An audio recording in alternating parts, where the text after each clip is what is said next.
Design Museum on the south bank of the Thames. The perfect location for a debate on how to help design and technology students become the creative problem solvers of tomorrow.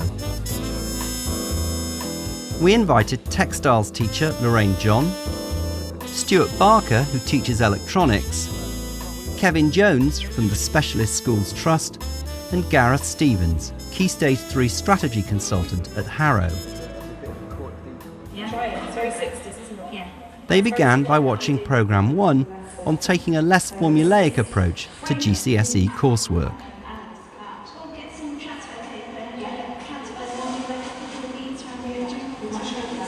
Should students start by making an object, or should they start with a problem to solve? Well, the design process can start anywhere, can't it? I mean, you know, and I think a lot of teachers, you know, are scared about that idea of having a lot of different projects within the same group, and therefore, unfortunately, we still go into a lot of schools where we do see a lot of very similar projects, and that cuts down the opportunity for creativity and ingenuity and innovation for young people because there's too many constraints. But the temperature might still be the wrong temperature. Okay, is there any reason why you need that to happen? Because the way we had it going seemed to be pretty perfect. Well, it was, but I just thought I'd have a look, see if I could do it. That's okay, just keep playing with it, see if it works. I mean, I don't want to, at the end of the day, it's your project. It was interesting in the film to see you treading that delicate line between wanting to support a student, but also not wanting to over-direct them. I mean, is that something you find on a daily basis, that you're treading that line? I think with the project in question, Fraser's moisture and temperature sensor, it was a pretty complex project. Almost could be entered for an AS level project. And I think in his case, he needed a reasonable element of support there. Buzzer holes in the top so that doesn't get wet. Probes coming out the bottom, but they're not all in the model because the circuit's changed a bit since when I made the model. So again, as we develop the project, the model may not be exactly like the final one because it shows how the coursework is a continual process of constantly keep changing as we're developing the circuit as well as the casing as well. I didn't stifle his creativity at all because he came up with the idea himself. I had to give him quite a lot of help actually to get the project finished and to get the circuit designed. But I think now he's got the project, he'll now be able to go on independently. And your wire's quite stable, isn't it? Yeah. But you're going to combine that then with using more difficult threads? Yeah. Excellent. It's really intriguing to see how much you emphasise exploration. You really want children to have fun, and you want your pupils to explore different ways of approaching designing. It's just a matter of pushing each one as far as you can get them to go, and just knowing their projects and knowing how you're going to push each one on individually. I think one of the important things there, though, Lorraine, is it's obvious that you've built up from Key Stage 3. You know, they've obviously come into your school and you've developed a culture of developing what design education is all about. The exemplary material that we use is really probably one of the best ways of actually starting the students up when we see them in Year 10. And what we do is we guide them onto the portal by showing them, as you can see here, some examples of some of last year's projects. She wouldn't show us any of the older people's works. I think it's so we didn't copy and we had our own ideas, but she wouldn't show past years pieces of work that they finished with.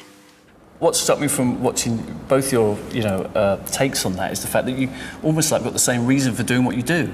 You say you don't want to show work from previous years because you want them to support their own creativity and individual approach, and you're saying that they need to see exemplars in order to support their individual approach. And I wonder what you thought about that. My only thoughts are it's very, very difficult, I find, to give a student a blank sheet of paper and get to start a project. So we find one of the best ways in electronics, we have some very, very good past projects. I never start my projects with showing previous projects because I'm always concerned they might want to make one just like it. I do actually give them glimpses of work as I feel necessary later on once their projects are underway, because it might be just a way of showing a particular way to develop something. But I just think it's far more exciting that it's totally theirs and they haven't got any preconceived ideas about anyone else's project. They may have seen things in display cabinets because I do have displays on all through the year, but it doesn't actually give them an opportunity perhaps to go and touch it and hold it, and so they're still going to really be starting from scratch on their own project. Yeah, I was going to say, I mean, it was obvious from the programme, you had exemplar work around the classroom, so you had display work of setting a standard, and that's what exemplar work's about, isn't it? Setting a standard. It isn't about copying, setting a standard, and so students know what they've got to reach for. It's a real issue at Key Stage 4, though, isn't it? This idea of mark chasing and the idea, I've been into schools and I've asked students what they're doing, and they say, well, I'm on sheet 22 and I've got a gap here because I've got to put my Gantt chart there, and you realise that, in a sense, we're testing, we're valuing what we test. We're not testing what we value in some sense. But we're actually not testing the students, we're testing the teachers. Yeah, exactly. And we're actually, teachers are very adept and have been very good over the last few years of teaching towards the exam.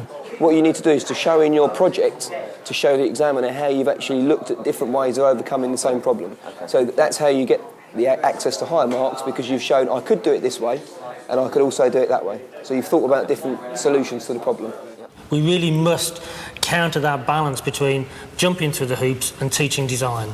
And, we need to have a passion about what design is and have a vision of teaching design actually will still get the marks. Yeah. I know in my experience, I know it is possible to get an A star at GCSE within the coursework without much of an element of creativity in there. And that's dreadful, But you're dead right, you're dead right. I think it's also important as well that if we're going to carry on encouraging the creative aspect of design technology, that the exam boards then do start to give the students credit for that element of creativity within their design portfolios. Yeah, and we are beginning to see that, because it's a slow process. It's a slow process. It is a difficult one, isn't it? I mean, you can't have students taking risks unless they know they're going to be rewarded for that risk-taking, because we know that risk-taking sometimes results in failure. I think it's the teacher has got to do a bit of thinking beforehand and know how far those risks can go. You can't just let children come into the classroom and take any risk. Yeah. But they're quite calculated risks, really.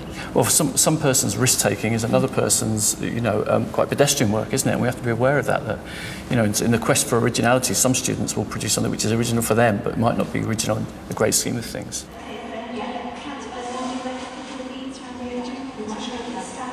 I think the digital camera has great use because they can quickly snap lots of photographs and lay them out and show how they've thought through their development without writing. Some students prefer to write. That's fine by me. Some like to write, some like to draw, some will take photographs. They're all equally as good. Students should be allowed almost like personalised learning angle on it, design as they want to. It's about being individual, isn't it? I mean, absolutely. I mean, again, all the research talks about boys like to get onto a making, and we used to interpret that with, well, they didn't like designing, but why can't they design through making? I think it's a matter of developing each individual child. If they really want to be very creative and do lots of drawing, then that's fine. If they love IT and that really moves them forward, then do that. Yeah. I think it's interesting talking about learning through making. A lot of our students only really get a concept of their project when they actually get to the modelling stage, and then they really start to see this is what my project's actually going to be about. And they've got to be aware that it is a prototype, and they mustn't think they've got to actually carry on in the way they thought they were going to design it, that they can change it at any stage and keep developing. And that's so important to let them continue to develop that project. They do constantly say, don't they, is this what it's going to look like? We say, well, it might do, but it might look totally different again. But as long as the evidence is there through the design process, then that's what it's all about. And that's good designing. Yeah. Absolutely. Good design. It's interaction between all the different stages. I'm using lights in this top here, which is for my wall hanging, just as a smart product, which is different. And the pressure switch then uses by his head to turn on and off.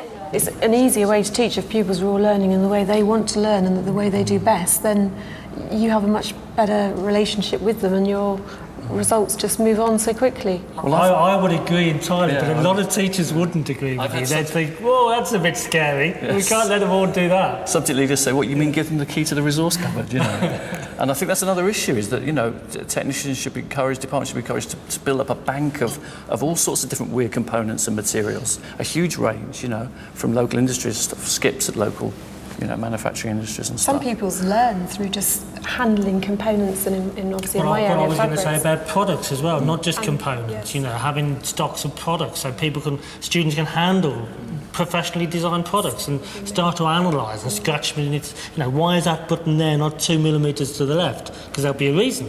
And that 2 millimetres is really important. Disassembly is a really good way to teach. Yeah. Absolutely, it's a foundation to them really understanding what design's about, and particularly in textile design as well. The emotional aspect of design, I think, is really important. That I think a lot of schools miss out on. Every product that's been designed generates an emotion inside us. And why is that? And can we design emotions into products, what designers do? And I think students need to understand that as well. It's a motion sensor for the army that's disguised as a rock. And what will happen is when somebody triggers the pressure pad, an alarm and an LED will start going off to tell that somebody's coming towards them so that they can react. How did you come up with the idea for it? Basically because I'm part of the Army Cadets, they don't really have enough for like detecting when people are coming. One of the things that still is lacking, I think, in a lot of schools is getting students to actually annotate and talk about judgments rather than just facts. A lot of design ideas are annotated with this is this, this is it, and they're just facts. Not about this is designed like this because it suits the lifestyle of the person I'm designing for. And also in textiles it brings in the theory that's needed really, so they might experiment with one particular fibre of a thread and then try another because the tension just didn't work, and then they start to build up a knowledge of natural and synthetic and man-made fibres, and it all starts to have a really good meaning, and then they can make good choices. So they would have a task sheet, a monthly task sheet that they keep in their folders. So they would see how much progress they're making and at what kind of grade. They would know what they're expected to do in a month, and then they would have a class target of a double lesson, what they're expected to complete in a double lesson. So it's freedom within quite tight constraints, I guess, really. I think you do need to stop and teach and then go back, let them do some more experimenting. I think it needs to be very much divided up and have quite a lot of structure. Maybe the pupils don't see all that structure, but the structure is there. Yeah, I think that intermediate deadlines are really important in terms of coursework, and certainly again for boys, looking at achievement of boys, we tend to say in May, June time, we've got a big project now and the deadline's in February, and most boys say, oh, that's great, that's a long time away. But to give them those intermediate, that structure you were talking about, Lorraine, it's really important. I think it's important to make the link between successful assessment systems and creativity as well. If a student knows what they've got to do and they know that they can look forward to having some constructive feedback regularly, they feel safe, they feel more confident, and then they go on to be more creative.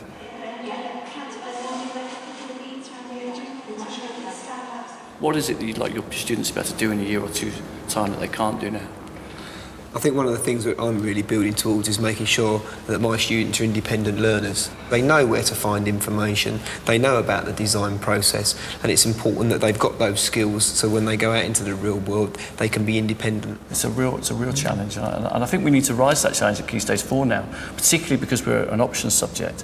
We need to make the courses more exciting, and we need to aspire to that vision statement, the importance of D&T statement, which is in the national curriculum, if we are going to survive. And I think we're the one subject area that can engage all abilities so easily. They've all got something really good to offer. It's an area to be positive. But they may have come from other subject areas and perhaps feel quite negative about themselves, and they come along to tech and actually feel good. I mean, for me, the major project is about a culmination of 5 years of design thinking and actually trying to educate young people in what all the wonders of what design and technology is. It's a wonderfully passionate, exciting, stimulating subject, and the project is the one big example to put it all together.